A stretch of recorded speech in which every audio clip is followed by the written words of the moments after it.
My name is Ellie. This is 25,000 Miracles. I'm telling you a story today about my friend Carol. She was serving many guests New Year's Day.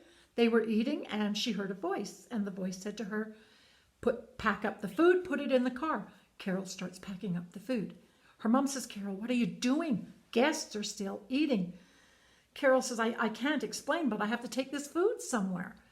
So her mom says, why? And Carol says, I don't know.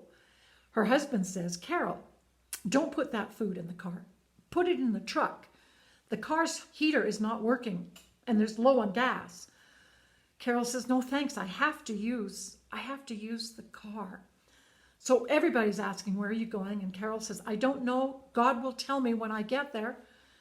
So Carol drives away, and as she's driving, God says, Bricktown. Carol says, okay, that's 20 minutes away.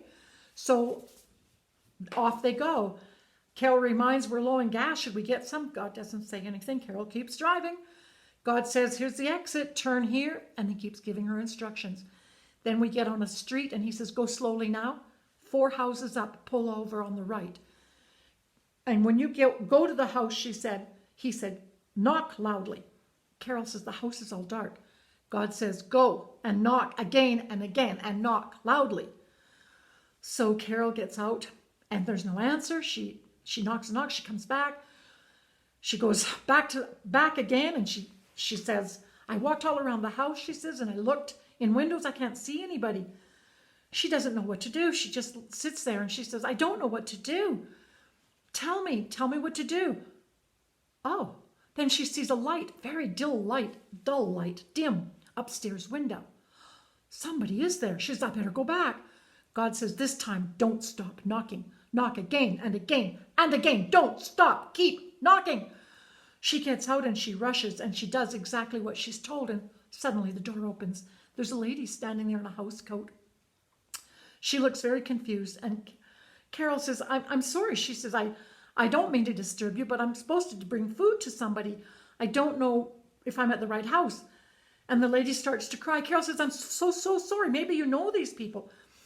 You don't understand, the lady said. You don't understand.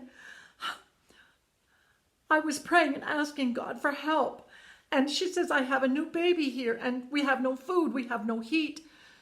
We have no electricity. My husband's in the hospital with an inoperable brain cancer. She said, I can't see my children freeze to death. I can't let that happen. And Carol sees the gun in her hand. She says, I can't watch them freeze or starve to death. And Carol says, it's all right. She said, God sent me here for a reason. She said, everything's going to be okay. You're coming with me. So they pack up the clothes, they pack up the children, they pack up the bassinet into the car, and off they go. And Carol said, so I took them with a warm heart to a warm home and warm food. And she says, isn't this a miracle you will never forget? I said, it is indeed a miracle I will never forget. Thank you, Carol, for a beautiful story. Thank you, God, for a beautiful miracle. Have a great day. My name is Ellie. Bye-bye.